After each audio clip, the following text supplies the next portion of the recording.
Hello and welcome to this new episode.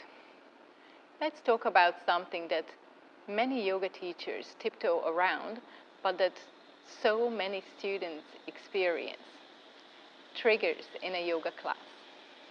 A trigger basically is anything, a sensation, a sound, a word, a posture that activates a person's nervous system into a survival response. It's not about being too sensitive. It's your body remembering something. Trauma lives in the body, and when something feels too close to a past experience or harm, the nervous system lights up as if it's happening again. If you've ever been in a posture and felt your body tense, or your breath catching, or even a wave of panic rising, you know what I mean. Maybe it was seemingly an innocent posture like child's pose, or an adjustment from a teacher that caught you off guard. Maybe it was a comment in a class that felt dismissive, or the pressure to stay in a shape that felt too exposing. These moments are what we call triggers. They are not just about the posture or the words. They are about how our nervous system responds to something that feels unsafe, even if no real danger is present. And here's the thing. Avoiding triggers altogether doesn't actually help to heal. I know this may sound counterintuitive, but we live in a world that is very focused on avoiding discomfort. Don't go there. Don't think about that. Don't put yourself in that situation. But avoidance only reinforces the ideas that the trigger is too big, too scary, too much for us to handle. Healing comes when we learn to meet these moments with tools, awareness, and support, not when we deny their existence. And here's what I've seen again and again in my years of teaching. The triggers that come up are often subtle. For example, child's pose. On paper, it looks like the most nurturing, grounding posture, right? But for some people, having their forehead on the floor, their body curled in, their breath may be restricted, unable to orient to their surroundings, can feel suffocating or disempowering. Or there's happy baby pose. It's meant to be playful and freeing. But for someone with a history of sexual trauma, lying on their back with their legs open can feel incredibly exposing and vulnerable. Even puppy pose, heart pressing towards the ground, hips high, can trigger feelings of helplessness or being on display. Now, does this mean that we never teach these poses? Of course not. But it does mean that we have to offer a choice. We have to offer options. We normalize modifications. We remind students that they can come out of a pose anytime. And we as teachers don't take it personally when they do. And these are just postures. There are also verbal triggers. When a teacher says something like, just relax, or just let it go, or my least favorite one, leave your emotional challenges at the door. That's spiritual bypassing in action. It's not only dismissive, but also shaming, and it creates more harm than it could ever foster healing. Hands-on adjustments.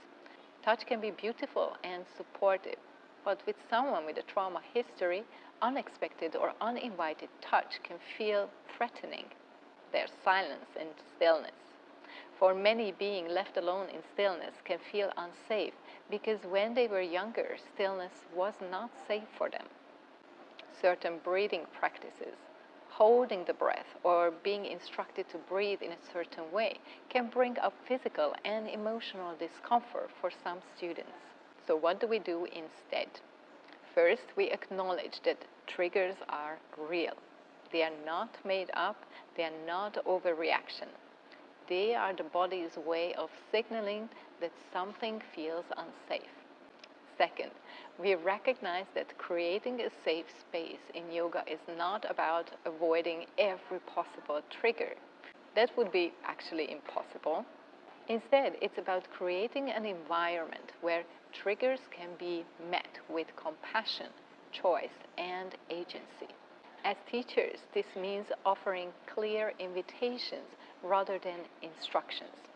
Saying things like, if this pose doesn't feel right for you at this moment, here's another option you can practice.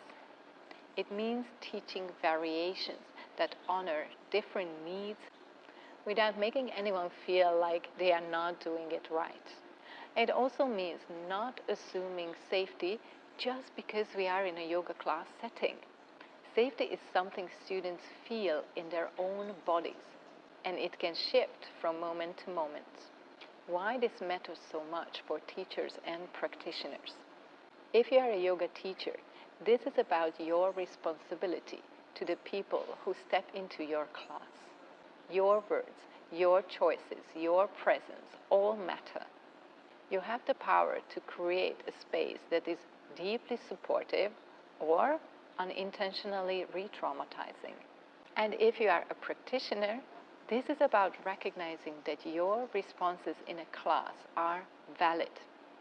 If a pose feels overwhelming, if your body says no, that's important information. You don't have to push through or override your nervous system. You get to choose how you participate in your own experience. Why avoiding triggers doesn't work. Here's a story I often share in my trainings. I once had a student who could not be in child's pose. Every time she tried, she would start to panic. For years, she simply skipped this pose altogether, which is fine. Skipping a pose is always okay. But every time she skipped it, she reinforced the belief that child's pose isn't safe for me. In my training, with proper support, she explored alternatives. Wide knee, child's pose, using bolsters, keeping her upper body and head lifted. And slowly she began to repattern her relationship with this exact shape, not by forcing herself into it, but by creating safety around it. And that's what trauma-informed practice is all about. This is exactly why my 100-hour trauma-informed Yin Yoga and Chinese Meridians teacher training and my 30-hour trauma awareness training, we go deep into this topic. Because teaching yoga is not just about sequencing and anatomy, it's about understanding how trauma shows up in the body, how triggers arise, and how to skillfully respond when they do. In my trainings, we explore why certain poses can be triggering and how to offer safe, empowering alternatives, how to avoid spiritual bypassing and language that causes harm, how to hold space so students feel seen, respected, and in control of their experience. Whether you're a teacher who wants to guide others more safely, or simply a practitioner who wants to understand your own nervous system better, these tools change the way you approach yoga. Because yoga is definitely not meant to re-traumatize us. Yoga, at its heart, is a practice of coming home to ourselves. And that home must be built on safety, choice, and compassion. So let's stop avoiding the conversation about triggers in yoga. Let's start holding space that honor the reality of trauma while empowering real healing. If you are ready to dive deeper into how this actually looks in practice, from understanding triggers to teaching with safety to transforming your own relationship with yoga, I would love to welcome you in one of my courses. Because the more we as teachers and practitioners learn to meet triggers with awareness and compassion, the more yoga can truly become the healing practice it always meant to be. If today's episode resonated with you and you feel called to explore this work a bit deeper, here are a few gentle steps that you can already take. You can download my free ebook, Meridians, Emotions, and Yin Yoga, which is a nice entry point to explore these topics deeper. If you wish to go deeper into these themes, you are welcome to watch my free trauma awareness webinar, or you can join my live trainings in Thailand, the 100-hour trauma-informed Yin Yoga and Chinese Meridians teacher training, or my shorter 30 hours The Art of Trauma-Informed Space Holding course. And finally, make sure that you are subscribed, you like this video, so my work can reach others, and you don't miss any future episodes. I will share the links to all my offerings in the description. Thank you so much for watching, and I'll see you in the next one.